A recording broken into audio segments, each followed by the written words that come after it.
Hi, this is Little Dwarf, and this time I'll still be rambling incoherently into a microphone, but I won't exactly be playing a game.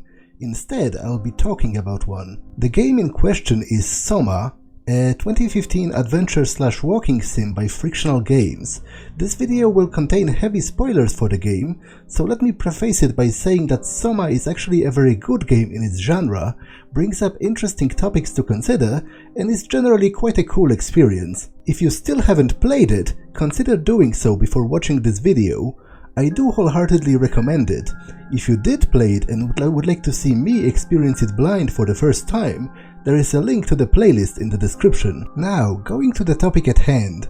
Given the title of the game, Soma, which is a Greek word meaning body, and the overabundance of brain scan imagery even in the main menu itself, you would be excused to think, as I did, that the game is going to be mostly about the relationship between our bodies and our minds, and about what makes us human. It kind of is, but I'm sorry to say that in my opinion it doesn't particularly do a great job exploring that aspect of the story. First, it's perhaps prudent to recount the establishing elements of the story.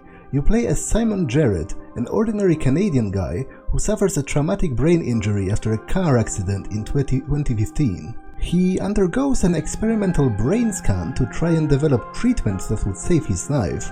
After the brain scan, he wakes up seemingly 100 years in the future at the bottom of the Atlantic Ocean, in research station and geothermal power plant called pathos-II. You quickly learn that you are in fact no longer an organic Simon Jarrett, but instead a humanoid robot that had Simon Jarrett's brain scan uploaded into him. In fact, you learn that so quickly that I'm pretty sure it isn't even supposed to be a plot twist of any kind. If anything, it's still an element of the setup, but the thing is, the game seems kind of afraid to do anything particularly mind-blowing with this idea. All the supposedly deep questions of, ooh, are you still human or not, and ooh, what exactly is humanity even, ring kind of hollow given that Simon has a perfectly humanoid body, full human range of movements, 2 legs, 2 arms, a pair of eyes and a mouth, the complete repository of his own human memories and so on. Heck, up until a point his mind actually convinces him to still see his own body as organic, but even after he notices it's not, he doesn't really spend too much pondering the fact. And why even should he? As I said, to me, those questions about the nature of being human are wasted when talking about the protagonist himself. His experience is entirely human still, in every regard. What's really so interesting about the fact that he's metal and silicone instead of flesh and neurons? I guess my personal mental framework might be a little different from some of you, because you see, I don't really believe that human beings have souls or anything to that extent. In the strict philosophical sense, I am a materialist. I sincerely believe that eventually every phenomenon can, and given infinite time will be, explained by natural sciences. So to me, a human mind, what makes us human, is actually simply derived from our biology, from the biochemistry of our brain. To me, a robotic human based on an electronic brain scan is philosophically or ethically or functionally no different to an organic human. But the frustrating thing is that Soma actually teases some points that would ask serious questions about the human condition, and then never actually engages with those points of view too much. First, you've got Catherine Chan. She's approximately 419 times more interesting a character than Simon, by virtue of her brain scan being stuck in an Omni-tool instead of a robot body with a full range of movements. She does briefly comment on certain elements of how that experience feels, how her quote-unquote body feels sort of suspended in the air with no capacity for movement, not really being paralyzed per se, just the lack of ability to move that's almost innate. Kath? How are you so okay with all this? With what? Being a talking box, for one thing. Not being human. It's not so bad. So, you're not bothered at all by not having a body? I'm getting there. You're making me feel really self-conscious. Come on, be serious. I never felt that comfortable being human in the first place. This isn't much worse. Not being able to move would freak me out. Glad you got the box and not me. Would make it a little easier to help out if I had a body, but you're doing a good job. Just figured being able to stretch a little would give you some ease. My physical constraints don't translate to my experience very well. I feel about as human as before, but as if suspended in air. Which is kind of interesting now that I think about it. She also brings up the fact that whenever you disconnect the Omni tool, her consciousness just abruptly cuts off, but then resumes just abruptly when you reconnect it, even in a totally different place. Does time freeze when you're not powered? Time feels omitted more than anything. What's the difference? I don't feel like I'm being held back or hindered. And I don't have the opportunity to reflect on the time I'm missing. It's simply missing. Sounds like sleeping without the dreaming. Yes. But generally you anticipate when you're about to sleep, and there's a natural continuation since we tend to wake up where we went to sleep. My experience is more like an ever-changing moment that never really seems to find closure. Sounds kind of like a movie being edited live. I suppose so. I guess it sounds exciting, but it really keeps me activated to the point of exhaustion. It's rough. Those are all fascinating thoughts to consider. How would that feel? But the game never spends that much time on it outside of throwaway lines. I think it's a really missed opportunity. In fact, I think the game would be much more poignant if you were playing as Catherine in her precarious situation. Obviously, it would necessarily demand the whole game restructured, but I really think being stuck as a human consciousness in a box, connected and disconnected from literal reality at a moment's notice, would be heaps more interesting than, oh, you're actually a fully humanoid robot with an electronic brain instead of an organic brain. How would you cope with that? Would it drive you insane? How would it change the way you interact with the world without the ability to move? The game does not seem to care too much about engaging with those questions, instead going with the rather milquetoast, is an electronic human still human question, which at this point is, at least to me, a little bit obvious. To rub salt into the wound, the game does actually present a scenario that's kinda interesting, even considering the fact that the protagonist's experience is still starkly human. Namely, as in the universe of Soma, it is possible to copy an entire human brain and personality and put it into a robot, it is possible for multiple copies of the same person to essentially exist simultaneously. And a situation like that happens to you at one point, when you need to transfer your consciousness into high-pressure resistant robot suit to survive the depths of the ocean. You instead copy your consciousness into a new suit and essentially switch player characters, with the copy you played until now left stranded behind in the old suit. There must be something wrong. Can't you run a diagnosis or something? What was that? No, it's just... Why was it still talking? It's the same like before. Catherine, why was he still talking? That's how it works, you know that. What do you mean? Oh, You know it's not magic. You were copied. Right. Sleeping Simon in the seat was copied, and now you are here, just like Simon lived on in Toronto. God damn you, Kath. 2 Simons? There can't be 2 Simons. What did you think would happen? That you were gonna take my mind and put it into another body, like a brain transplant. I'm sorry, it wouldn't work that way. You realize how messed up this is? Please, I didn't mean to upset you. How did you expect me to react to this shit? Please stop. You're fucking disgusting. yeah, to be honest, What's gonna happen to him? He'll sleep for a while, a few days. And then what? Wake up in this fucking nightmare again? All alone? So cruel. Well, what do you want me to do with him? Make friends? Let him know that we have to leave him behind when we go into the abyss? What if he didn't need to wake up? You'd do that? I don't know. Maybe. it is a very interesting situation to be sure, because you are given the option to essentially euthanize the old you, and it brings up interesting questions. If there can be multiple copies of you, which one is the quote-unquote true one? You could argue that at this point in the narrative it's neither. The original organic Simon Jarrett died 100 years ago, and you are both robot copies based on the scan of his brain. To me, the answer is that you are all true Simon Jarrett, by virtue of being fully independent creatures with the ability to form their own conclusions and decisions. You would eventually diverge by your living experiences, but for a split second right after the copying process, you are, as far as I'm concerned, both true you, and both equally as deserving of living. That is, by the way, why I didn't kill the previous copy. I didn't think it was my choice to make. But it is clear from the way the dialogue is written that the new copy considers himself to be the quote-unquote true Simon Jarrett, and I would assume each of the copies would feel that way in their own mind. It's a redundant copy. will never experience my journey, the full journey. He wouldn't understand. How could he? I couldn't do it, and you knew it. You were right in trying to hide it from me. Only wish you'd done a better job. I basically flipped a coin, and if I had called the wrong side, I'd be rotting away at Omicron. I mean, there's nowhere to know, right?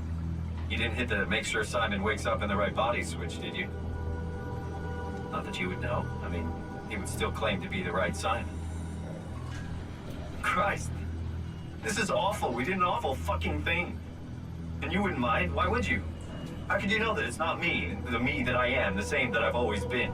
And here's what makes this moment a huge wasted opportunity for me. The previous copy is unconscious when you decide its fate. It has no opportunity to give its own input, its own perspective on the situation. Imagine how mind-bendingly interesting it would be to have two copies of Simon Jarrett argue about which one is the truest of them all the while having to contend with the knowledge that in fact the original organic body on which they are both based has been dead for 100 years at this point. Or better yet, imagine a conflict between different incarnations of the same character.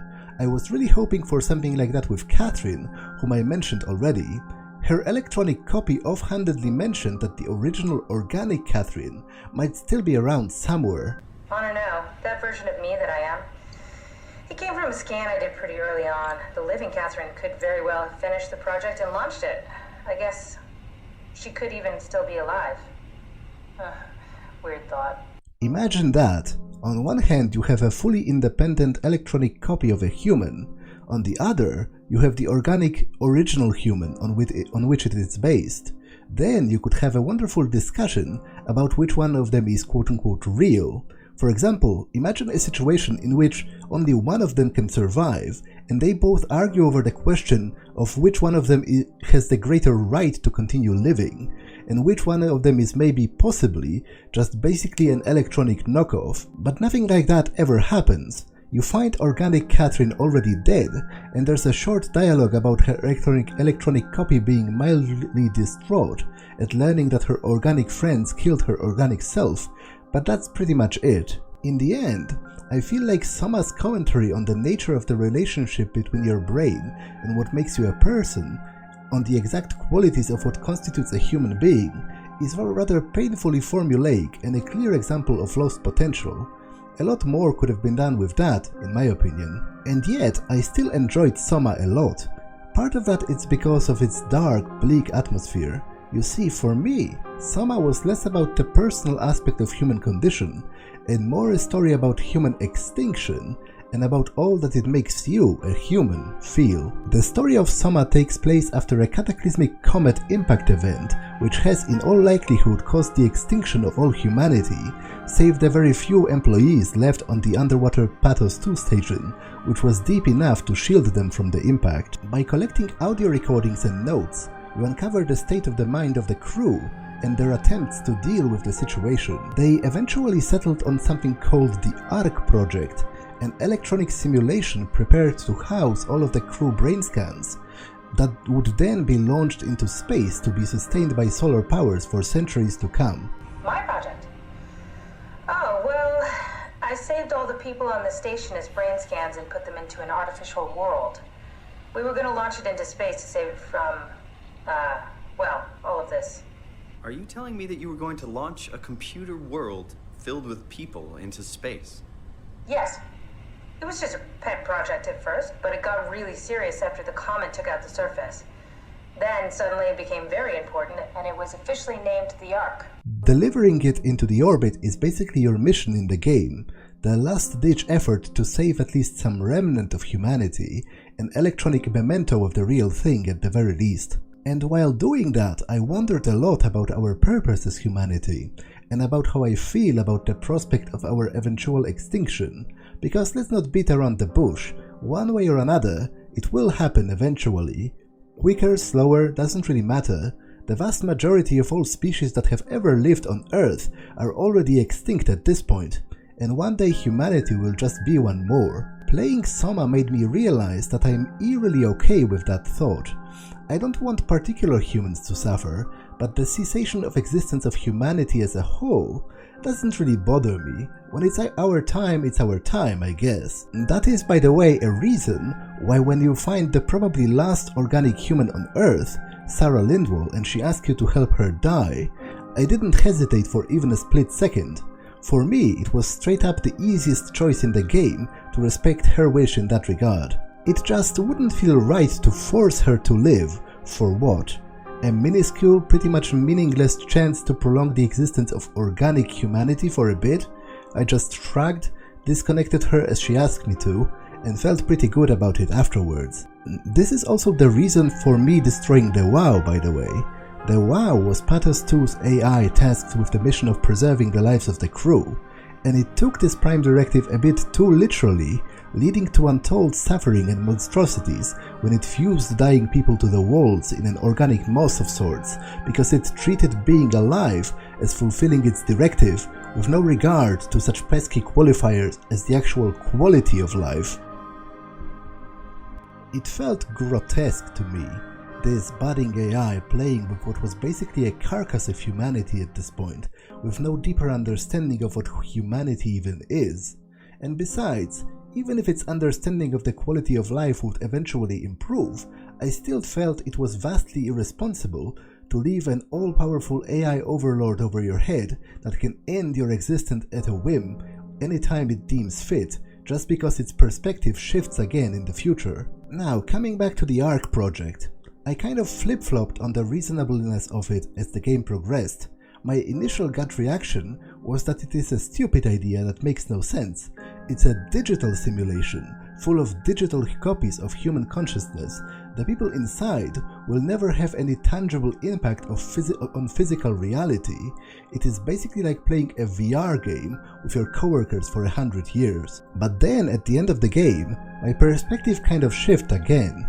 So it is a VR game that you play with your friends from work, with very detailed graphics and world interaction. What's not fun about that, actually? I've had immense fun playing just regular games with my friends, let alone something as advanced as a true-to-life VR simulation. So maybe it doesn't matter that it's not quote-unquote real. The connections you form with the people inside are, after all. The fun you might have playing the digital world will be real as well. I just really hope that the ARK features a logout option that would delete your digital consciousness when you get bored eventually. Playing a highly detailed VR game with your coworkers for a time seems fun.